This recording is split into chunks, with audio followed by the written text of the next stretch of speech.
Hi മക്കളെ, ഇന്നത്തെ വീഡിയോയിൽ നമുക്ക് ഇലക്ട്രോപ്ലേറ്റിക് അഥവാ വൈദ്യുത ലേപനത്തെ പറ്റി പഠിച്ചാലോ.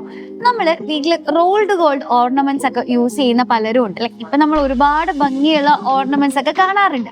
അപ്പൊ ഈ ഓർണമെന്റ്സ് എടുത്തു കഴിഞ്ഞാൽ ഇതിന്റെ പുറത്തായിട്ട് ഒരു കോട്ടിങ് നമുക്ക് കാണാം. കുറച്ച് നാൾ യൂസ് ചെയ്യുമ്പോൾ ഈ കോട്ടിങ് ഒക്കെ പോകും. അപ്പൊ എന്താണ് ഒരു കോട്ടിങ്? അപ്പൊ എന്താണ് ഇലക്ട്രോപ്ലേറ്റിംഗ് എന്ന് പറഞ്ഞാൽ?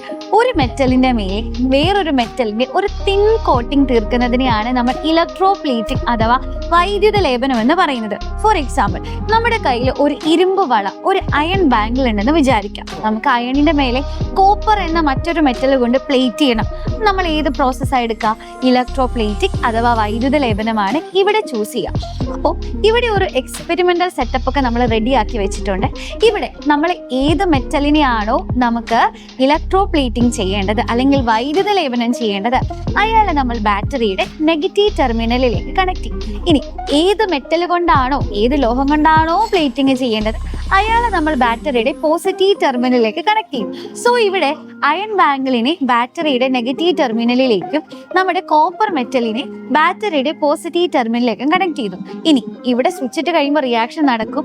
റിയാക്ഷൻ നടക്കണമെങ്കിൽ ഇവിടെ ഒരു സൊല്യൂഷൻ വേണം.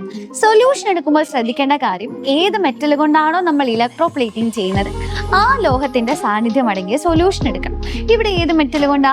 കോപ്പർ കൊണ്ടാണ് ഇലക്ട്രോപ്ലേറ്റിംഗ് ചെയ്യേണ്ടത്, അല്ലെ? അപ്പോൾ കോപ്പറിന്റെ പ്രസൻസ് ഉള്ള സൊല്യൂഷൻ, അതായത് കോപ്പർ സൾഫേറ്റ് സൊല്യൂഷൻ ഇവിടെ നമുക്ക് എടുക്കാം. നമ്മൾ എടുക്കുന്നത് ഏത് മെറ്റലാണോ ആ മെറ്റലിന്റെ അനുസരിച്ച് സൊല്യൂഷൻസ് മാറാറുണ്ട്. അപ്പോൾ ഗോൾഡ് കൊണ്ടാണ് പ്ലേറ്റ് ചെയ്യുന്നതെങ്കിൽ ഗോൾഡിന്റെ പ്രസൻസ് ഉള്ള ഗോൾഡ് സയനൈഡിന്റെ സൊല്യൂഷൻ എടുക്കാം. ഇനി സിൽവർ കൊണ്ടാണ് പ്ലേറ്റ് ചെയ്യുന്നതെങ്കിൽ സിൽവർ നൈട്രേറ്റോ അല്ലെങ്കിൽ സിൽവർ സയനൈഡിന്റെ ഒക്കെ സൊല്യൂഷൻ നമുക്ക് ഇവിടെ എടുക്കാനായിട്ട് സാധിക്കും.